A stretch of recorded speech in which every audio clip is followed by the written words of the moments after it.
ओम नमो भगवते वासुदेवाय। अब हम श्रीमद् भागवत महापुराण के 10वें स्कंद के 9वें अध्याय का पाठ करेंगे। इसके अंदर आज हम श्री कृष्ण को किस प्रकार से माता यशोदा द्वारा उखल से बांध दिया गया तथा उखल से बंधने के बाद उन्होंने किस प्रकार से किन किन लोगों का उद्धार किया, इस अध्याय के अंदर हम आइए जानते हैं।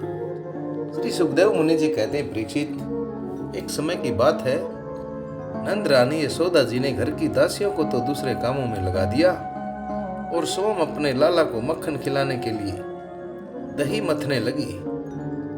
मैंने तुमसे अब तक भगवान की जिन जिन बाल लीलाओं का वर्णन किया है, दधी मंथन के समय वे उन सब का स्मरण करती और गाती भी जाती थी।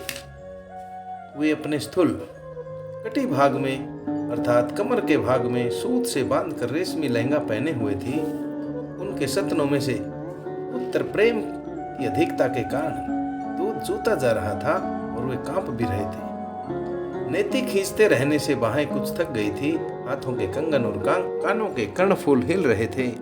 मुंह पर पसीने की बूंदें झलक रही थी। चोटी में गुथे हुए मालती के फूल नीचे गिर रहे थे। सुंदर बाहों वाली यशोदा इस प्रकार दही मथ रही थी। उस समय भगवान श्री कृष्ण सतन पीने के लिए दही मथती हुई अपनी माता के पास आए। उन्होंने अपनी माता के हृदय में प्रेम और आनंद को और भी बढ़ाते हुए दही की मथानी पकड़ ली और उन्हें मथने से रोक दिया। श्री कृष्ण माता यशोदा की गोद में चढ़ गए। वात्सल्य प्रेम की अधिकता के कारण उनके सतनों से दूध तो स्वयं झर ही रहा था। वे उन्हें पिलाने लगी और मंद मंद मुस्कान से युक्त उनका मुख देखने लगी।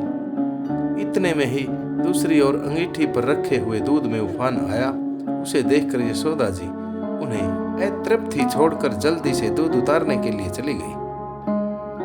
इससे श्री कृष्ण को कुछ क्रोध आ गया। उनके लाल लाल होठ फड़कने लगे। उन्हें दांतों से चबाकर श्री कृष्ण ने पास में पड़े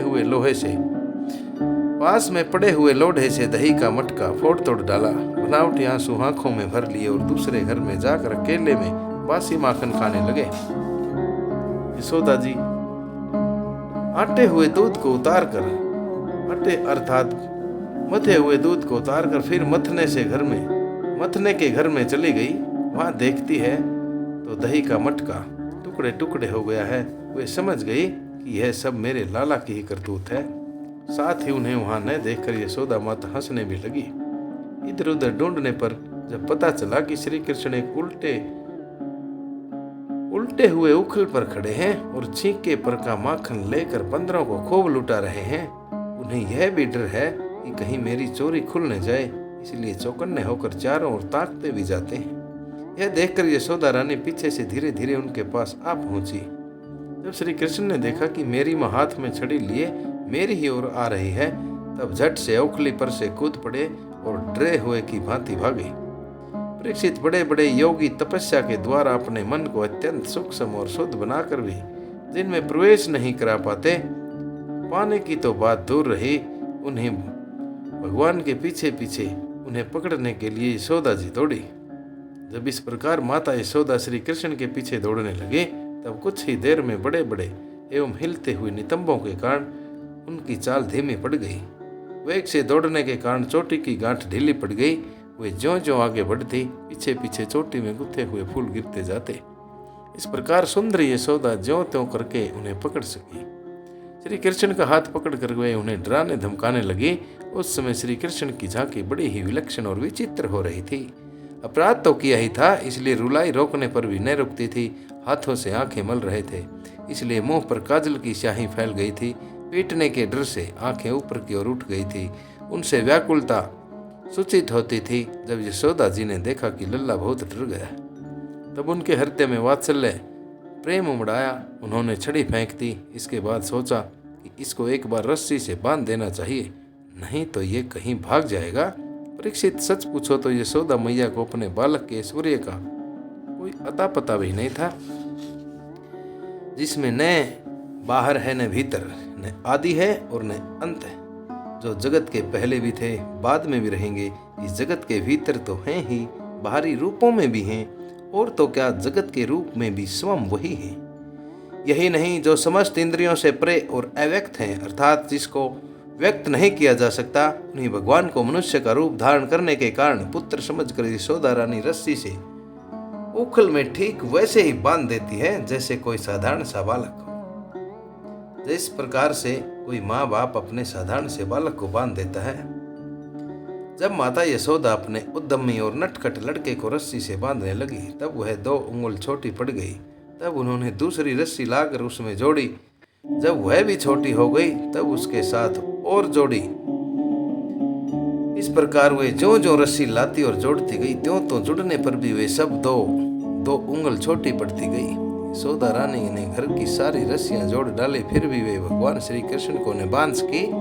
उनकी सफलता पर देखने वाली गोपियां मुस्कुराने लगी और वे स्वयं भी मुस्कुराती हुई आश्चर्यचकित हो गई। भगवान श्री कृष्ण ने देखा कि मेरी माँ का शरीर पसीने से लथपथ हो गया है, चोटी में गुथी हुई मालाएं गिर गई हैं और वे बहुत थक भी गई हैं। तब कृपा करके वे स्वयं ही अपनी माँ के बंधन में बंध गए। परीक्षित, भगवान श्री कृष्ण परम स्वतंत्र हैं। ब्रह्मा इंद्र आदि के साथ यह संपूर्ण जगत उनके ही वश में है। फिर भी इस प्रकार बंधकर उन्होंने संसार को यह बात दिखला दी कि मैं अपने प्रेमी भक्तों के वश में हूँ। ग्वालिनी यशोदा ने मुक्तिदाता मुकुंद से जो कुछ अनिर्वचनीय कृपा प्रसाद प्राप्त किया, वह प्रसाद ब्रह्मा पुत्र होने पर भी, शंकर आत्मा होने पर भी और वक्ष स्थल पर विराजमान लक्ष्मी अर्धांगिनी होने पर भी न पास की। यह गोपिका नंदन भगवान अन्य प्रेमी भक्तों के लिए जितने सुलभ हैं उतने देह अभिमानी कर्मकांडी एवं तपस्वियों को तथा अपने सर्वभूत ज्ञानियों के लिए भी नहीं है।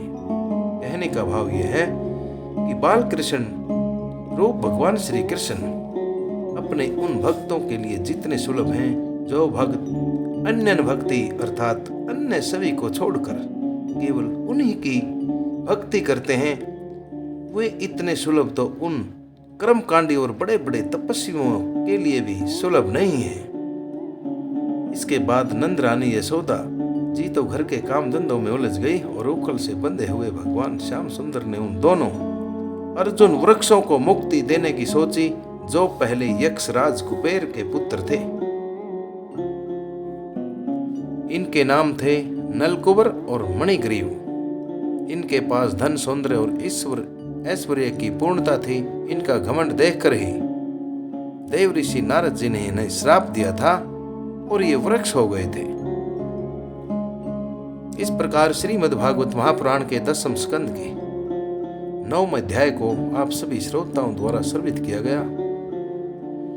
वृक्ष कौन थे अर्थात नलकुबर और मणिग्रीव कौन थे, उनको क्यों नारद मुनि द्वारा शापित किया गया था, ये हम अगले 10वें अध्याय में जानेंगे। श्रीमद् भागवत महापुराण के 10वें अध्याय के अंदर यमल और अर्जुन का उद्धार भगवान श्री कृष्ण ने उखल से बंधने के बाद किस प्रकार से किया, अगले अध्याय में सुनेंगे।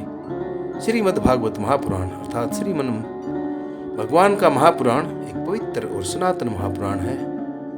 ओम नमो नारायण चैनल का मुख्य उद्देश्य सिर्फ और सिर्फ सनातन धर्म के प्रचार और प्रसार को ही आगे से आगे इन पुण्यमयी कथाओं को आप सभी को सुनाना है। आप सभी से परम विनीत सहृदय प्रार्थना है, सनातन धर्म के प्रचार और प्रसार के लिए कृपया इन पुण्यमयी कथाओं को आगे से आगे शेयर करें तथा ओम नमो नारायण चैनल को अवश्य सब्सक्राइब करके पुण्य के भागी बने। इन्हीं शब्दों के साथ सभी को ओम नमो भगवते वासुदेवाय, ओम नमो भगवते वासुदेवाय, ओम नमो भगवते वासुदेवाय।